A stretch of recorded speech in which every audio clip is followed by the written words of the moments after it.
ça fout mal. La vidéo. Le son. Ah. Donc là, ça tourne. Merci Romain. Merci. La dernière fois, nous étions en Inde, il y a plus de 2000 ans. Nous avons volé de nuage en nuage, sauté de branche en branche. Nous sommes allés dans des mondes souterrains. Nous avons été envoûtés par les notes de musique de la flûte de bambou. Restons en Asie. Montons vers le nord, jusqu'au Gange. Trouvons un batelier qui nous fasse descendre le grand fleuve sacré pour contourner l'Himalaya. Bon, il y a bien une passe à plus de 5000 mètres d'altitude que je connais, mais là, au mois de mars, trop froid, trop de neige, trop dangereux. Alors, laissons-nous aller jusqu'au Bengale. Traversons les Nagaland et remontons vers la Chine.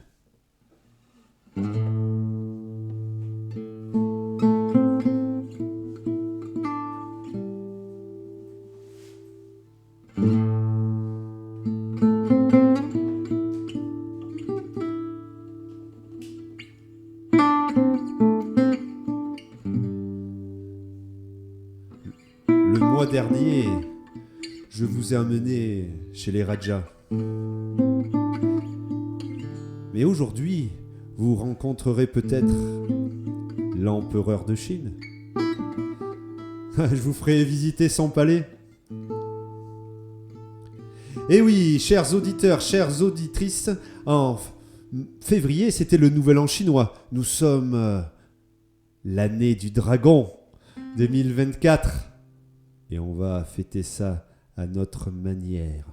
Bande de petits vénards, vous allez plonger dans la Chine médiévale, un voyage spatio-temporel en immersion totale, sans payer le moindre billet d'avion. Bilan carbone 0. Merci qui? Merci KTB Radio. Merci l'heure des comptes.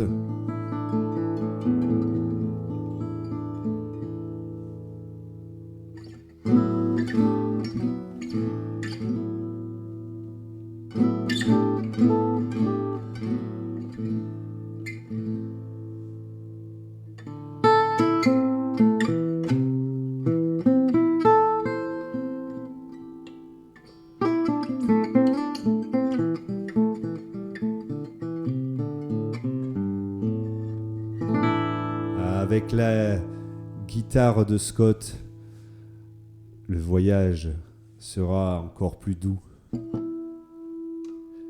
Maliang est un enfant, un garçon, orphelin.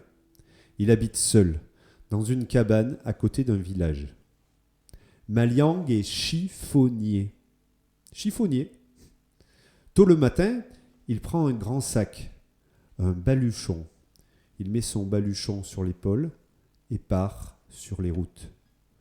Dès qu'il passe à côté d'habitations, il crie « Chiffon, chiffon, je récupère les vieux chiffons !»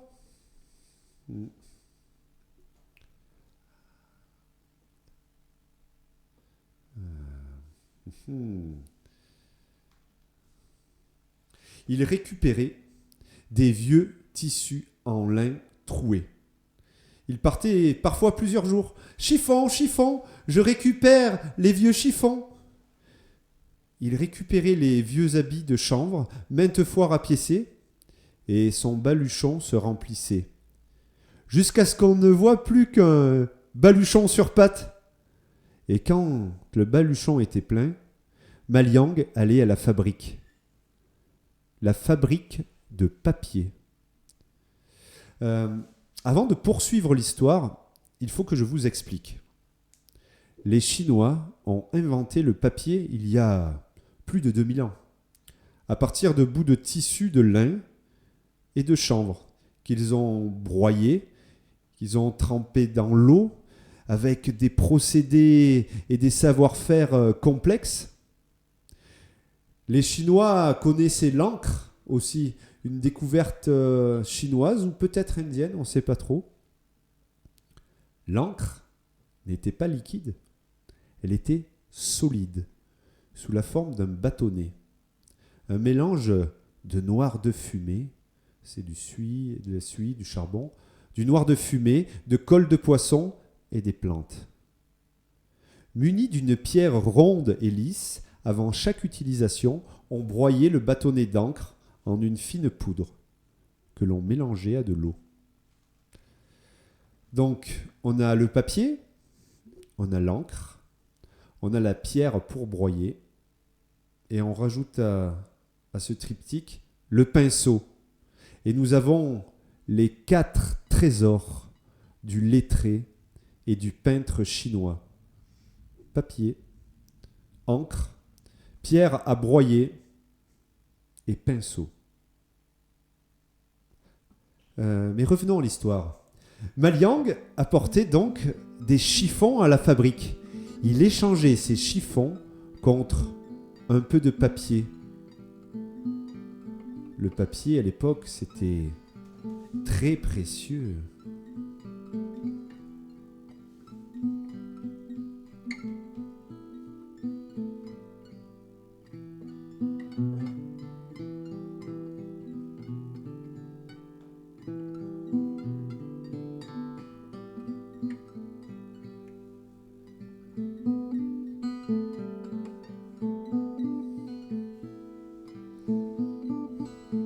Après la pluie, il y avait de la boue fraîche au bord de la rivière, toute lisse, immaculée. Maliang prenait un bâton et traçait des lignes droites, des lignes courbes dans cette boue. Et puis, des fois, il finissait avec les mains. On ne voyait plus que ses yeux et ses dents blanches. Maliang se fondait dans le décor boueux. Un vrai petit porcelet, Maliang. Quand il trouvait un vieux feu éteint, Maliang prenait le charbon de bois et dessinait sur les grandes pierres plates. Il dessinait des oiseaux, des lapins. Maliang allait à la fabrique, donnait ses chiffons en échange de quelques feuilles de papier. Et il se fabriquait de l'encre avec du charbon, des os de poisson, certaines plantes. Un jour, il avait trouvé des poils de loup. Il s'était fabriqué un pinceau. Et pour les traits fins, il s'était fabriqué un pinceau en plume de coq. Et pour les traits plus épais, en poil de cochon. Maliang avait un rêve. Devenir peintre.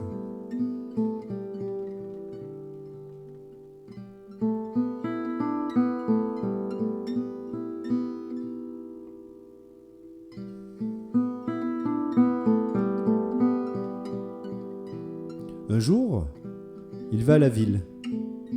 Il se rend à l'école de peinture. La porte de l'école était ouverte. Une grande salle avec des maîtres, des professeurs de peinture et leurs élèves. Des enfants bien habillés, beaux souliers, bien coiffés, avec un pinceau à la main. Un des maîtres demande à Maliang ce qu'il veut. Maliang explique qu'il aimerait apprendre à peindre. Hé, garçon, ici c'est pour les enfants de riches.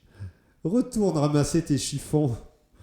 Dans la salle, enfants, adultes, tout le monde éclate de rire. Maliang baisse la tête et repart.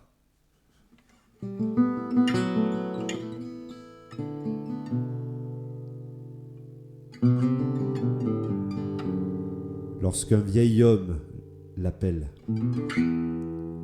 Maliang, je peux t'enseigner la peinture. Maliang est surpris. Comment se fait-il que ce vieil homme connaisse son prénom? Et Maliang entend les rires des enfants. Ah, il est avec le vieux fou. Maliang observe le vieil homme. Longue barbe, longs cheveux blancs, vieille tunique pourpre, pieds nus. Aussi, Maliang s'aperçoit que le vieil homme a le regard dans le vide, des yeux vitreux tout blancs. comment un aveugle peut-il enseigner la peinture? Maliang repart chez lui, marche, baissant la tête. Des larmes lui montent aux yeux. Pourquoi les enfants disent que le vieux est fou? Mais comment le vieux connaît-il mon prénom? Oh, puis Maliang se dit qu'il peut toujours essayer l'enseignement du vieux.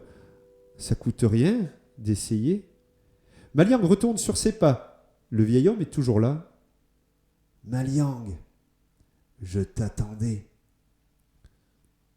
Je suis vieux, aveugle. Viens habiter chez moi. Tu rentres à mon service et en échange, je t'enseigne tous les secrets de la peinture. Maliang accepte et suit le vieux chez lui. La maison est simple. Une pièce avec de quoi faire un feu, quelques ustensiles de cuisine, un petit jardin. Maliang dormira dans un coin de la pièce sur un matelas en paille de riz, tandis que le vieux maître dormira de l'autre côté. Maliang devra s'occuper du ménage, de la vaisselle, de la lessive, de la cuisine, et le vieux maître lui enseignera la peinture.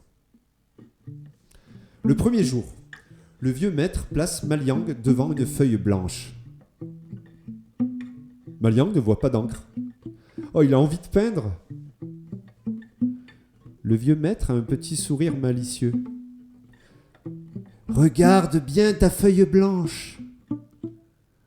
Regarde bien ta feuille blanche. Elle contient tout. Tout l'univers est présent dans ta feuille blanche. Maliang repense aux enfants de l'école. Peut-être qu'il est vraiment fou. Bon, ça suffit pour aujourd'hui. Allons nous promener. Maliang guide le vieux maître dans les rizières. Les rizières où bientôt on va faire pousser le riz. Maliang demande « Maître, pourquoi j'ai pas encore peint ?» Et le vieux maître répond « Parce que la peinture doit apprendre. Le peintre doit apprendre à voir le vide entre les objets. S'il n'y a pas de vide, il n'y a pas de peinture, Maliang. S'il n'y a pas de vide, il n'y aura rien. » Le vieux lève lentement une jambe. Il est sur un pied, une jambe pliée, et il ouvre ses bras tel le flamant rose qui déploie ses ailes. La feuille blanche est vide, mais le vide n'est pas rien. L'encre et le pinceau sont le souffle de vie. Le premier trait sur ta feuille blanche, Maliang, le premier trait sur ta feuille blanche est le souffle de la vie qui émerge du vide vers le grand tout. Maliang comprend rien. Oui, il est peut-être vraiment fou, le vieux là. Un jour, Maliang et le vieux maître sont devant une prairie. Le vieil aveugle demande à Maliang ce qu'il voit. Une prairie, maître? Mais encore. Un arbre dans la prairie? Mais encore. Au-dessus de la prairie, une montagne. Et le vieil aveugle commence à chanter une chanson. Sous la montagne, il y a un pré. Dans le pré, sous la montagne, il y a un arbre. Dans l'arbre du pré, sous la montagne, il y a un trou. Dans le trou de l'arbre du pré, sous la montagne, il y a un nid. Dans le nid du trou de l'arbre du pré, sous la montagne, il y a un œuf. Dans l'œuf du nid du trou de l'arbre du pré, sous la montagne, petit oisillon. Une larme coule sur la joue de Maliang. Un souvenir revient dans ses pensées. Quand il était jeune enfant, sa maman, avant qu'elle ne meure, lui chantait cette même comptine. Maliang voit un oiseau s'envoler de l'arbre. Et les journées passent, balades, discussions, ménage, lessive. Un matin, le vieux maître envoie Maliang repiquer le riz avec les paysans. Pendant 1 mois, Maliang repique le riz. Tous les jours, il se lève tôt, il va avec les paysans. Pendant des heures, il prend les petites pousses de riz entre ses doigts, entre le pouce et ses doigts, et les plante dans le sol gorgé d'eau. Maliang désespère, il ne peint toujours pas, il veut partir. Il est fatigué, il a mal au dos, il a mal aux mains. 1 mois de travail, il n'a toujours pas peint. Les rizières sont pleines de pousses de riz bien alignées. Le travail de Maliang est terminé et au bout d'1 mois, il retourne passer ses journées avec son vieux maître. Le vieux installe Maliang devant une table. Maliang prépare son encre en broyant les bâtonnets avec la pierre. Maliang se saisit du pinceau, il fait quelques traits. Il se rend compte qu'il tient le pinceau avec souplesse et fermeté, comme les pousses de riz. Ah. Grâce au travail dans les rizières, Maliang a acquis force et souplesse.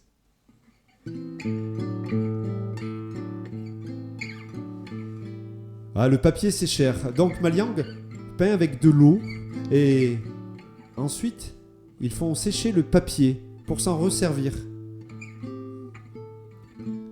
Maliang s'entraîne à avoir un geste sûr et précis.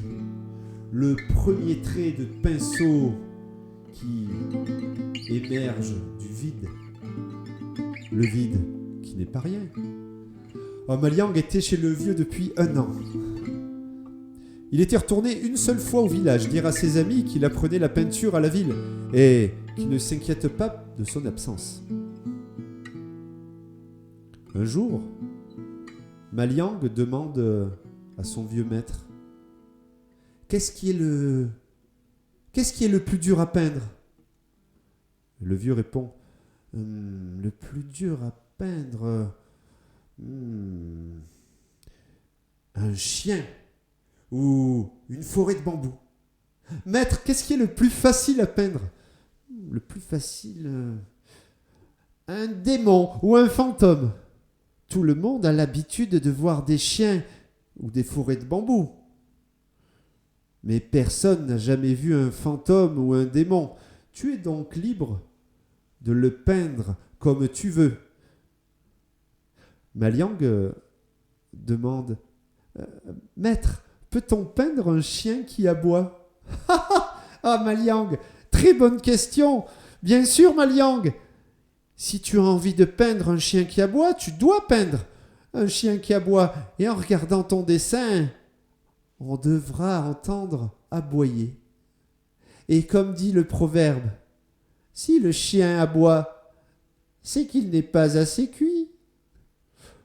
Les journées passent, ménage, vaisselle, balade, discussion, peinture. Maliang dit qu'il voudrait peindre une forêt de bambou. Eh bien, allons voir la forêt de bambou. Observe la forêt, remplis-toi du vide, Maliang, remplis-toi du vide. Tu fais 1 avec la forêt de bambou.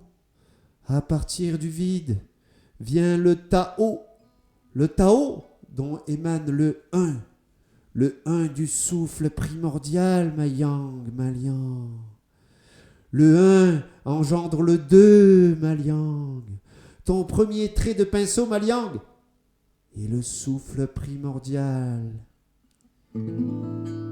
Maliang, le pinceau c'est Yin, maître. Oui, Maliang. Et l'encre c'est Yang, maître. Oui. Le vieux maître ricane en exhibant la seule dent qui porte à ses gencives.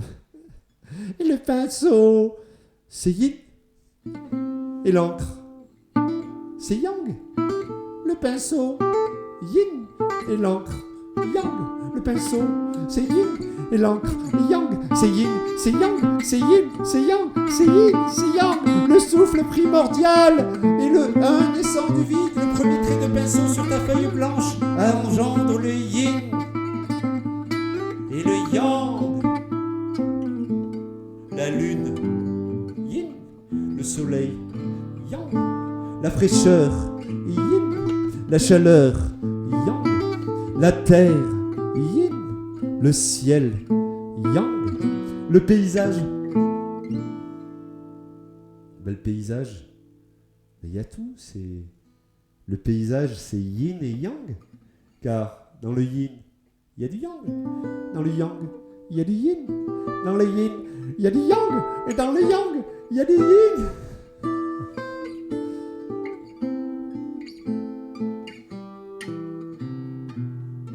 Maliang aime son vieux maître. Il n'est pas du tout fou. Maliang observe la forêt de bambou. Maintenant, il la voit différemment. Il sent le souffle de vie du Tao partout. Le vide relie les feuilles de bambou, comme les notes de musique relient les instants de silence. Maliang peint sa forêt de bambou. 2 tiers de vide, 1 tiers de bambou. Et ces 2 tiers de vide, ce n'est pas rien. Le vide, c'est le silence qui donne vie à la musique. C'est la musique qui donne souffle à la vie, qui donne le souffle de vie à la forêt. Oui, maître! J'ai compris votre enseignement. Merci, maître. Merci. Et le temps a passé, plusieurs années. Maliang est maintenant un grand garçon, presque un jeune homme. Fatalement, un jour, le vieux maître meurt dans son sommeil. Maliang est très triste. Mais il s'occupe des cérémonies. Il met de l'ordre dans la maison de son défunt maître et rentre chez lui. Maliang retrouve son village, ses vieux amis, sa cabane. Oh, sa cabane lui semble toute petite.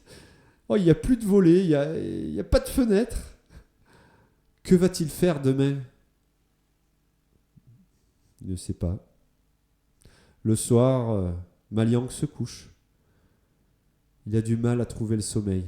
Il repense à son maître. Il le remercie pour tout ce qu'il lui a appris.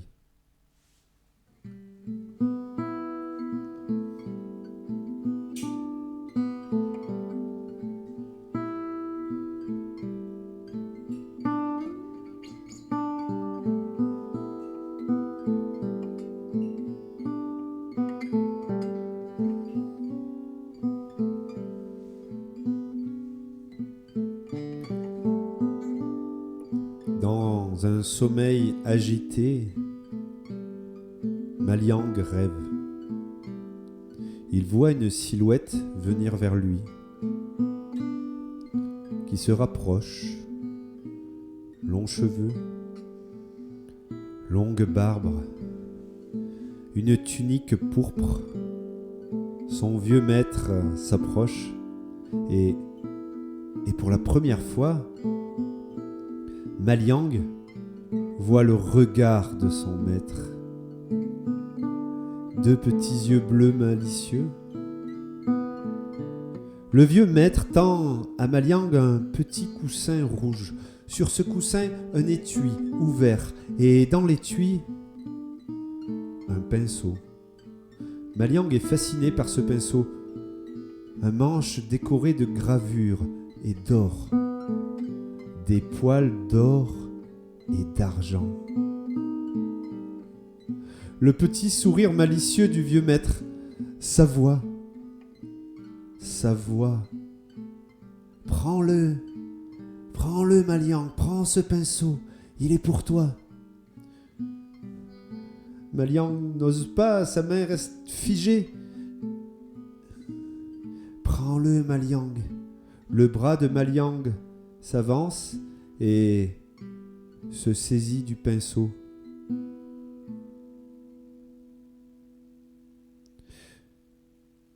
Maliang observe le pinceau dans sa main.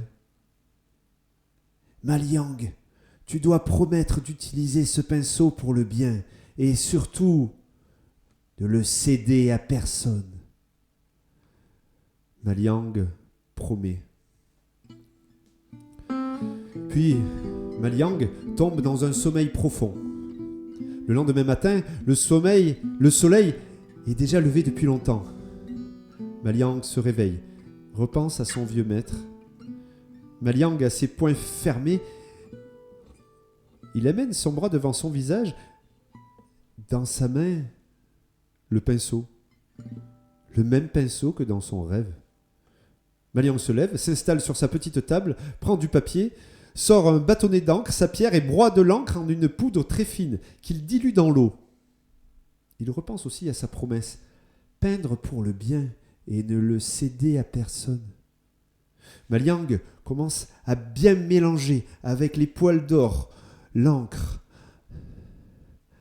avec ce pinceau mystérieux. Par la fenêtre, il voit et il entend des oiseaux. Maliang trace des lignes bien nettes et précises avec ce pinceau.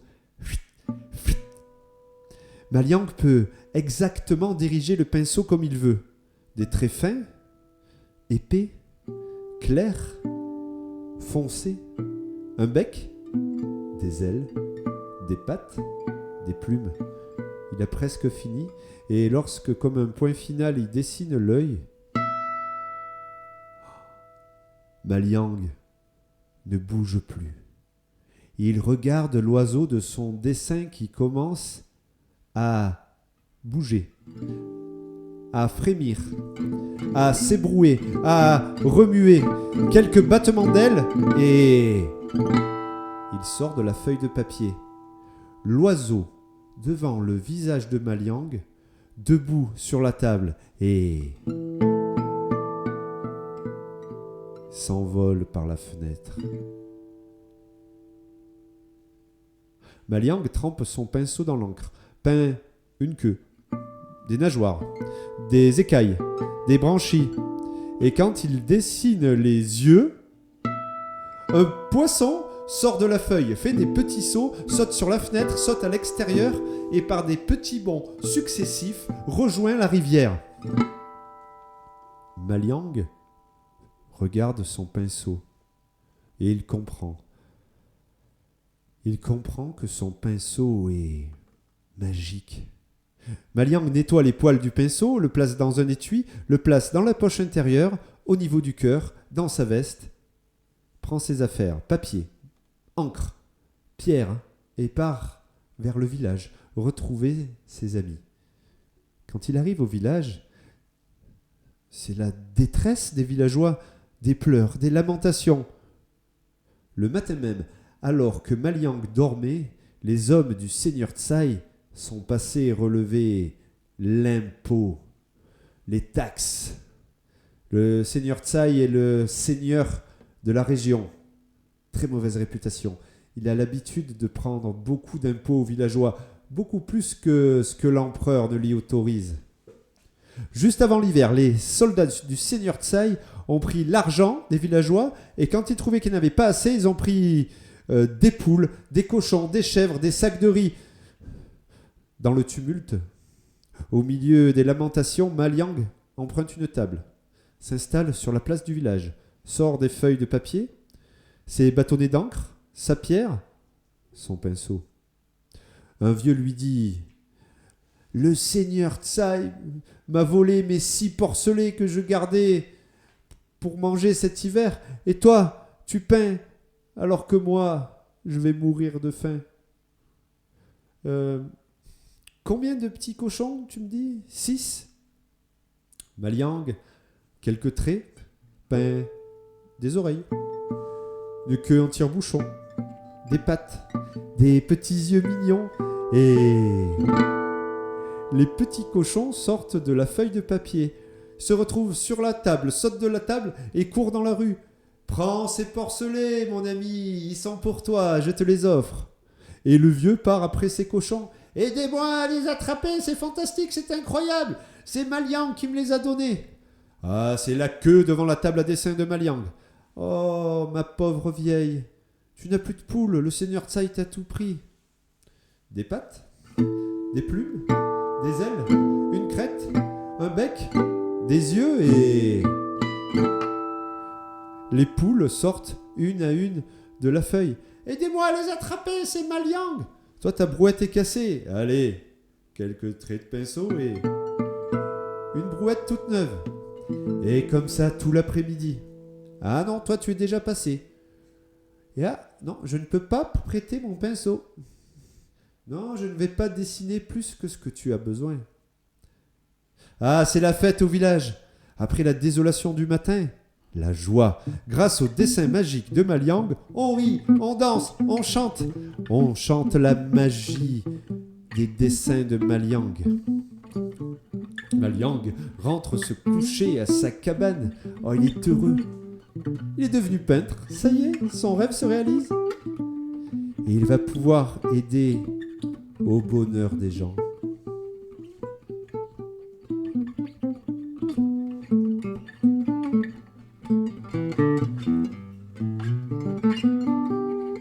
Ah, bien entendu, de telles prouesses, de tels tours de magie font parler, font jaser, et la nouvelle des exploits de Maliang dépasse les frontières du village, se répandent de village en village, et très vite, le seigneur Tsai est au courant. Des soldats du seigneur Tsai retournent en direction du village et capturent Maliang, lui attachent les mains et le tirent derrière un cheval, tout le jour et toute la nuit. Maliang marche, les mains attachées. Ils arrivent au palais du seigneur Tsai, une muraille, une grande porte et une cour avec un petit palais, avec des toits en forme de pagode. Maliang est jeté aux pieds du seigneur Tsai. Le seigneur Tsai, longue moustache, deux petits yeux cruels, le crâne lisse comme un caillou et une longue tresse jusqu'en bas du dos. C'est donc toi, le fameux Maliang, le célèbre artiste dont les peintures prennent vie. Tu vas peindre pour moi. Tout était prêt. Des tables, des rouleaux de papier de grande qualité, toutes sortes d'encre et toutes sortes de pinceaux, en poil de loup, en poil de coq, en poil de cochon. Maliang, tu vas peindre pour moi des pierres précieuses, des épées, des chevaux de guerre pour mes soldats. Alors, j'aurai la plus grosse armée et je deviendrai empereur. Empereur à la place de l'empereur. Allez, peins! Maliang se rappelle de sa promesse, peindre pour le bien. Il se dit que Tsai est assez riche et qu'il n'a besoin de rien. Heureusement, Tsai ne savait pas que c'était le pinceau qui était magique. Le pinceau de Maliang est soigneusement rangé dans son étui, devant son cœur, dans sa veste. Alors il peint avec les pinceaux qui sont là de magnifiques dessins.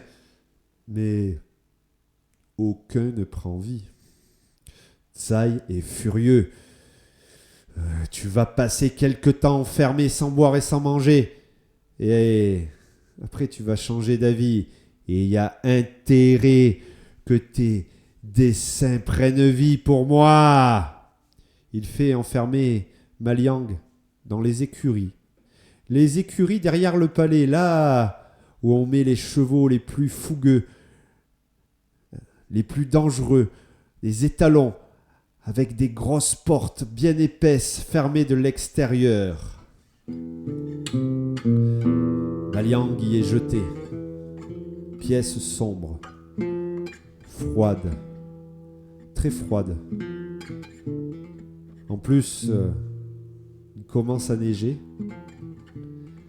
La porte se referme. Sclac. Les verrous se ferment.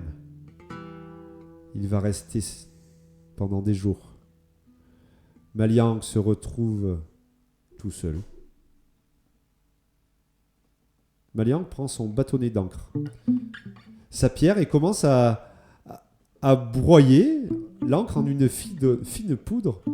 Il prend de la neige sous la porte, il la fait fondre dans le creux de sa main, il en mélange à l'encre, puis il sort délicatement le pinceau magique, touille la neige fondue avec la poudre d'encre.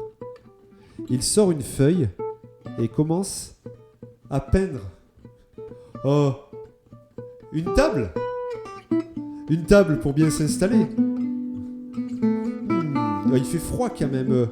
Un poêle à bois au milieu de la pièce. Un poêle à bois rougeoyant. Il fait bon. Une marmite. La marmite sur le poêle. Oh, quelques traits. Des écailles, des yeux, une queue. Des petits poissons qui plongent tout seuls dans la marmite. Et des petits légumes. Des champignons. Sa soupe préférée. Et un confortable divan pour bien déguster. Le poêle chauffe, ronronne. Et avec la neige, personne ne pourra voir la fumée. Oh mais finalement, on est pas mal ici chez le Seigneur Tsai. Maliang est mieux là que dans sa cabane. Et les jours passent. D'un coup, le Seigneur Tsai écarquille ses petits yeux cruels. Il se rappelle du garçon du peintre, Maliang. Il avait failli l'oublier. Il ne faudrait pas que l'artiste de sa gloire future meure de faim ou de froid. Le Seigneur Tsai sort de son palais, court jusqu'aux écuries. Il aperçoit, à travers les fentes de la porte, une chaleureuse lueur. Mais pourtant, il était interdit à quiconque de s'approcher ou de donner à boire à manger. Aucune trace dans la neige. Le Seigneur Tsai se rapproche et il sent un fumet de soupe aux champignons. Le Seigneur Tsai se rapproche, place un œil devant une fente entre les planches de la porte. Maliang est en train de dessiner des galettes de sarrasin qui se mettent à griller sur un poêle à bois au milieu de la pièce. Le Seigneur Tsai voit dans la main de Maliang un pinceau qui n'est pas ordinaire. Le pinceau. Le Seigneur Tsai comprend. Il comprend que c'est le pinceau qui est magique. Il enlève les verrous de la porte, le Seigneur Tsai. Mais il ne peut pas la tirer, la porte est bloquée par la neige. Le Seigneur Tsai, longue moustache, petits yeux cruels, le crâne lisse comme un caillou, une tresse descendant jusqu'au milieu du dos, hurle à sa garde. Tout le monde aux écuries, tas de feignants, enlevez la neige, tuez le garçon et prenez-lui son pinceau. Entendant ça, Maliang peint directement sur le mur en face de la porte. Il dessine une autre porte et sort tranquillement des écuries avec ses affaires, pendant que les soldats de Tsai s'affairent à enlever la neige. Maliang court tout droit dans la neige et se retrouve face à la muraille. Il prend son pinceau, encore imbibé d'encre, et dessine sur une feuille une échelle et... L'échelle se retrouve contre le mur. Maliang monte tous les barreaux de l'échelle et se retrouve tout en haut de la muraille, avec un grand vide de l'autre côté. Mais Tsai et ses soldats sont déjà sur les traces du garçon et quand Maliang se retourne, il est face à face avec le Seigneur Tsai en haut de l'échelle. Maliang voit les petits yeux cruels de Tsai et d'un coup de pied, Maliang pousse l'échelle et Tsai tombe sur ses soldats et tout le monde s'affale Et le seigneur Tsai hurle. Maliang est bien obligé de sauter de l'autre côté de la muraille. Avec toute cette neige facile, il saute, il fait vite un peu d'encre et peint un magnifique cheval. Un coursier noir, quelques traits de pinceau le cheval sort du papier. Maladroitement, Maliang monte sur le bel étalon, mais il ne sait pas faire de cheval. Et file à droite. Il sait que il doit quitter la région, il ne peut pas retourner à son village. Et il avance comme il peut, K1. Il se tient à la crinière. Pendant ce temps, ça et ses hommes préparent les meilleurs chevaux et partent à la poursuite de Maliang. Tsai avec ses meilleurs hommes, ses meilleurs soldats, ses meilleurs chevaux, ses meilleurs archers, excellents cavaliers. Très facile de suivre les traces de Maliang dans la neige. Maliang entend les cris des cavaliers derrière lui. Ils sont là, à quelques pas. Il voit les longues moustaches et les petits yeux cruels de Tsai. Tsai, un sabre à la main, l'autre à la crinière de son cheval. Tsai hurle. Si tu veux pas mourir, arrête-toi et donne-moi ton pinceau. Maliang a vraiment peur, il va pas mourir pour son pinceau. Mais il répond. Toi, abandonne ta poursuite, ou c'est toi qui vas mourir. Ce pinceau m'a été confié, il ne peut pas t'appartenir. Maliang sort un papier de sa veste, son pinceau, avec encore un peu d'encre, et ses mains tremblantes, qui ne tiennent plus la crinière, commencent à peindre. Tsai ordonne à ses archers de sortir leurs flèches et de bander leur arc. Maliang peint un arc et une seule flèche. Et au moment où Tsai va donner l'ordre à ses archers de tirer, Maliang décoche une flèche avec un arc qu'il tenait entre ses mains et la flèche vient se loger dans la gorge de Tsai. Le seigneur Tsai tombe de son cheval, mort. Ses hommes ont peur et arrêtent la poursuite. Maliang file 3 jours, 3 nuits et s'arrête enfin dans un petit village où personne ne le connaît.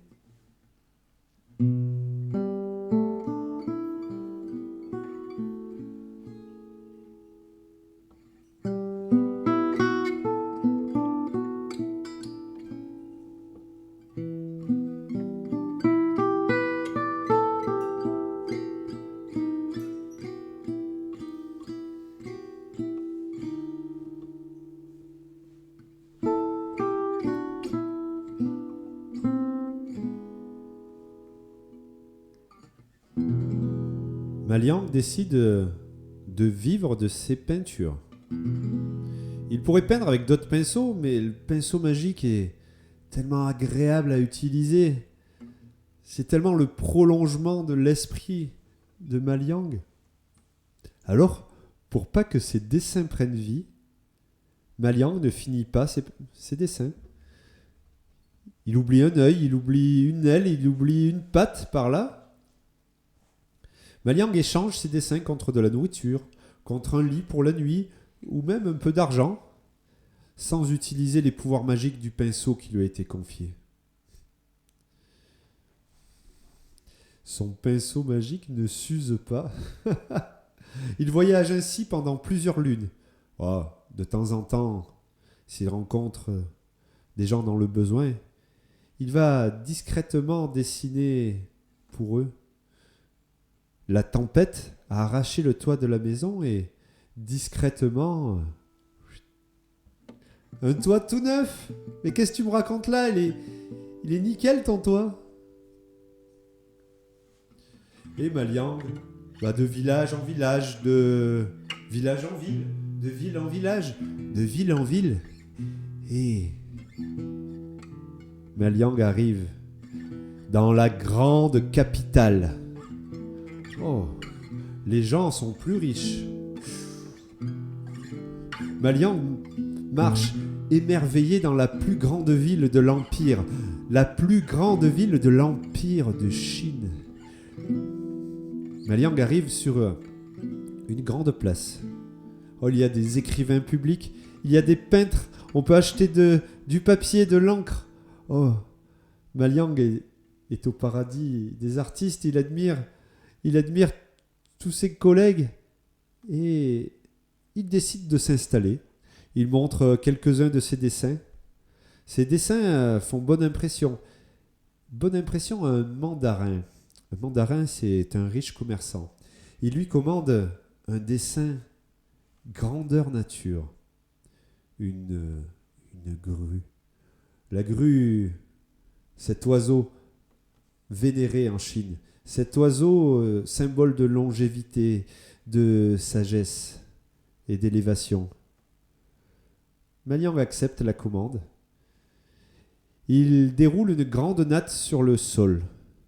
Puis il prend un grand rouleau de papier précieux qu'il va dérouler, un galet à chaque coin du papier.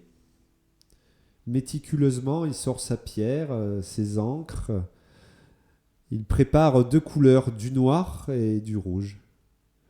Maliang ferme les yeux, se concentre. Le vide, le plein, le vide, le plein. Et le premier trait de pinceau, le souffle de vie. Quelques traces de pinceau, quelques courbes, quelques traits épais, fins, larges, foncés, clairs, des grandes pattes. Des grandes ailes, une couronne de plumes rouges sur la tête. Elle commence à avoir un attroupement de badauds autour du jeune artiste. Maliang fait sensation. Puis, Maliang annonce au mandarin « Ça y est, j'ai fini votre oiseau, j'ai fini votre grue. » Mais le mandarin répond « Mais il est magnifique, il est très beau, mais le dessin n'est pas terminé, je ne vois pas l'œil. » Maliang répond en agitant maladroitement son pinceau. « Oh, je le finis pas, je laisse comme ça évite d'avoir des ennuis. » Mais en agitant son pinceau, une goutte d'encre s'envole et vient se poser pile poil à l'endroit de l'œil de l'échassier. Oups! Sur la grande feuille de papier, la grue s'ébroue, glapit, déploie ses ailes. Le papier est trop petit pour elle. Et elle sort du papier. Et elle fait une petite danse. Sous l'admiration des badauds. Et en quelques battements d'ailes, la grue s'envole sous les hauts. Tous les regards s'élèvent vers le ciel, vers la grue. Et quand la grue a rejoint les nuages, lorsqu'elle disparaît, tous les regards redescendent et reviennent sur la place. Mais le fabuleux peintre a disparu. Il est déjà loin. Maliang file, il doit sortir de cette ville. Dans toute la ville, tout le monde parle de l'exploit du jeune peintre et la nouvelle arrive aux oreilles de l'empereur. Les gardes impériaux retrouvent facilement Maliang. Maliang est invité à la cour de l'empereur de Chine. Une invitation de l'empereur, ça se refuse pas. Maliang est traité comme un prince. Il est transporté dans un palanquin soutenu par 4 porteurs. Maliang peut, par la fenêtre, admirer la ville. Il passe par une grande entrée, gardée par des soldats. Puis, des grands jardins impériaux. Puis, il est chaleureusement accueilli dans le palais de l'harmonie suprême. On lui sert les meilleurs thés. Il goûte à toutes sortes de nourritures délicieuses. Puis il doit se laver, s'habiller, on le peigne. Maliang va être présenté à l'empereur. Maliang est amené au palais de la pureté céleste. Il traverse de nombreuses pièces, des gardes, des ministres, des courtisans. Il va être présenté à l'empereur. Au début, Maliang ne pourra pas le regarder dans les yeux. Et l'empereur s'adresse directement au jeune peintre. « Alors, Maliang, ça fait de nombreuses lunes que j'ai entendu parler de toi. Tu as un pinceau qui donne vie aux formes que tu peins, n'est-ce pas ?» Maliang ne peut pas mentir. Oh, oui, ça m'est arrivé que... Ça m'est arrivé, mais je ne peux céder ce pinceau à personne et je l'utilise que pour le bien. Eh bien, parfait. Peindre pour ton empereur, c'est peindre pour le bien. Ah, il y avait tout ce qu'il faut, hein. Des tables, les meilleurs papiers de Chine, des encres. Allez, montre-moi ce que tu sais faire. Maliang met sa main dans sa poche intérieure, prend sa pochette et sort son pinceau magique. Maliang commence à peindre quelques libellules. Oh, des vertes, des bleues, des jaunes.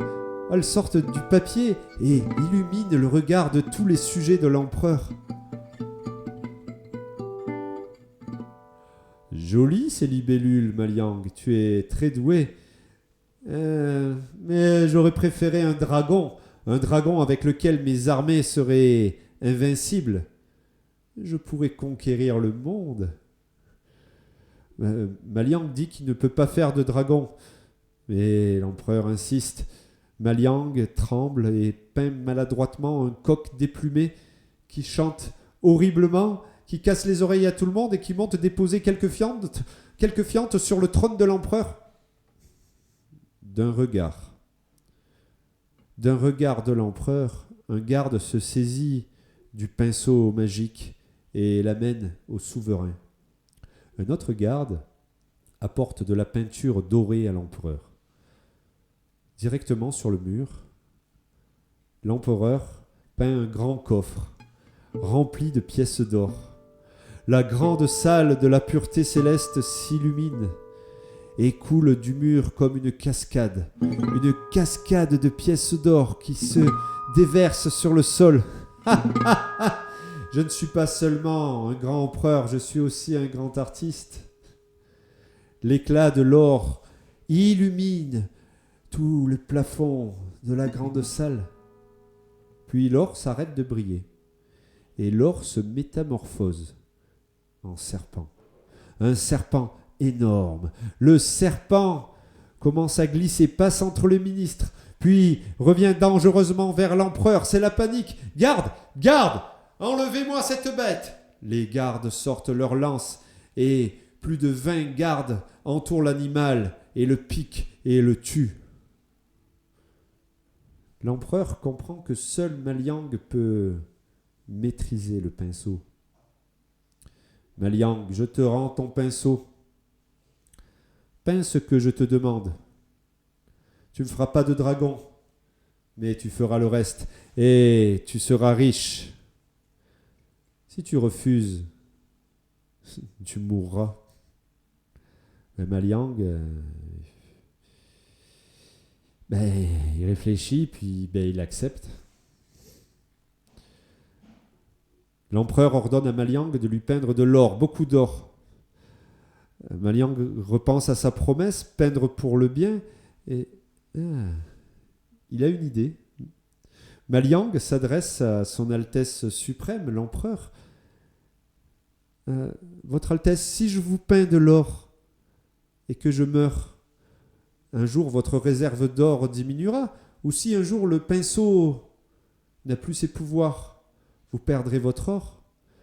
Ce que je peux faire, et je sais le faire, je peux vous peindre un arbre unique. Votre Altesse, oui, un arbre perpétuel qui donnera tous les jours des fruits en or, des pommes d'or, même quand je serai plus là. Oh, un arbre qui donne des fruits d'or, des pommes d'or. Excellente idée, pain, Maliang, pain. Maliang prépare ses ancres. Il prend tout son temps et il peint directement sur le mur du palais. Il s'applique le tronc, les branches, des fruits. Alors, tout le monde est admiratif. Oh, des fruits bientôt mûrs, étincelants. Et au dernier coup de pinceau de Maliang, l'arbre traverse le mur et va se projeter dans le paysage, en haut d'une grande colline. On peut voir briller au loin, par la fenêtre du palais de la pureté céleste. « Oh, mon arbre !» dit l'empereur. « Mon or, là-bas, seul, à la merci des voleurs !»« Oh, mais ne vous inquiétez pas, votre Altesse. » Maliang peint la mer. Il peint la mer et la colline où il y a l'arbre aux fruits d'or devient une île entourée de la mer. Et le palais de la pureté céleste est devant une plage de sable fin, avec la mer, avec des petites vaguelettes, avec des mouettes, une mer avec de l'eau salée. Et tout le monde sort. L'empereur félicite Maliang. Oh, mais très belle plage, très pratique pour moi. Oh. Allez, maintenant, peins-moi une jonque. Une jonque, c'est un bateau. Une jonque impériale, que je puisse aller voir mon arbre à trésor. On amène une table et du papier à Maliang, qui se retrouve sur la plage, face à la mer, à peindre. Maliang s'applique à peindre une jonque impériale, avec du noir, du rouge et du doré. À la proue de la jonque, il peint un dragon. Mais Maliang prend soin de ne pas peindre l'œil du dragon. Et quand le dessin est terminé, flotte une jonque impériale, à 4 mâts, avec des dorures d'or fin. Bravo Maliang, je sens que l'on va bien s'entendre tous les deux. Allez mes gardes, mes sujets, embarquons immédiatement et cap sur mon île. L'île à l'arbre aux fruits d'or. L'empereur, sa garde rapprochée et ses courtisans montent sur le pont de la jonque. Allez Maliang, reste là, sur la plage et dessine-nous un peu du vent, tiens. Quelques traces de pinceau et une légère brise caresse les voiles de la jonque. Plus de vent, Maliang! Quelques traits de pinceau et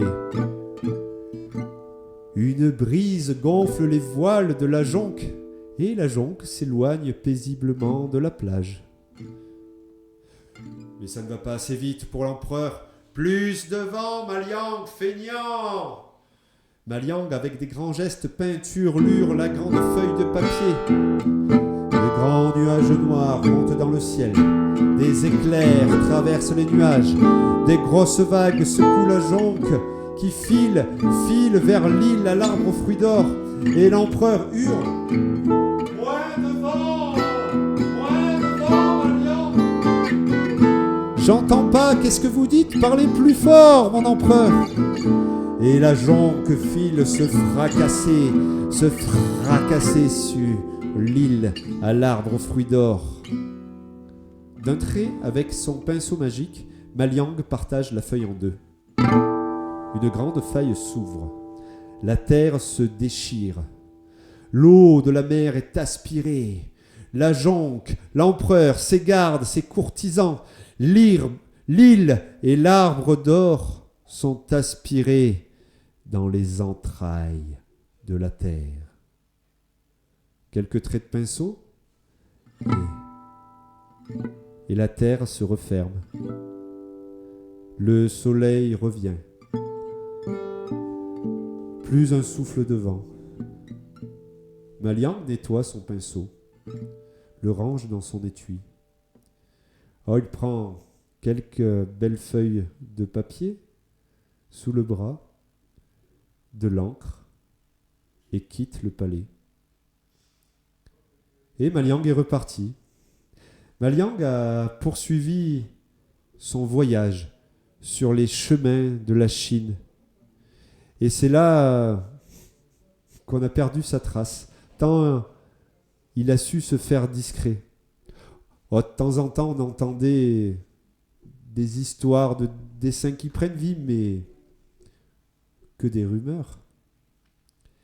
Et c'est depuis ce temps-là qu'en Chine, on évite de peindre 2 yeux au dragon pour pas que ceux-ci ne prennent vie.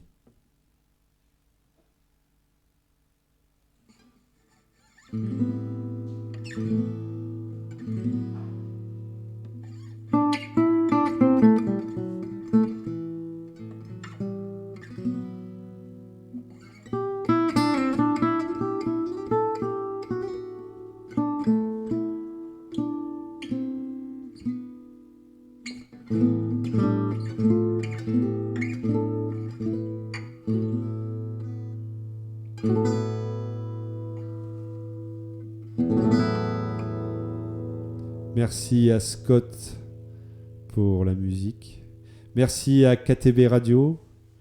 Merci à vous d'avoir écouté jusque-là et à bientôt avec l'heure des contes.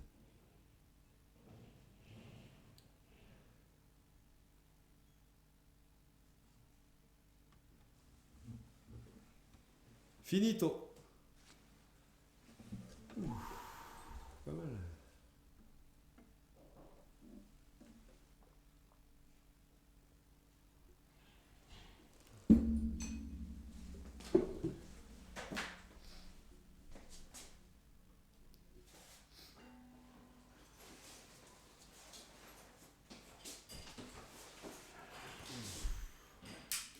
C'est bon. Combien de temps alors? 1 heure. 1 heure? Wow.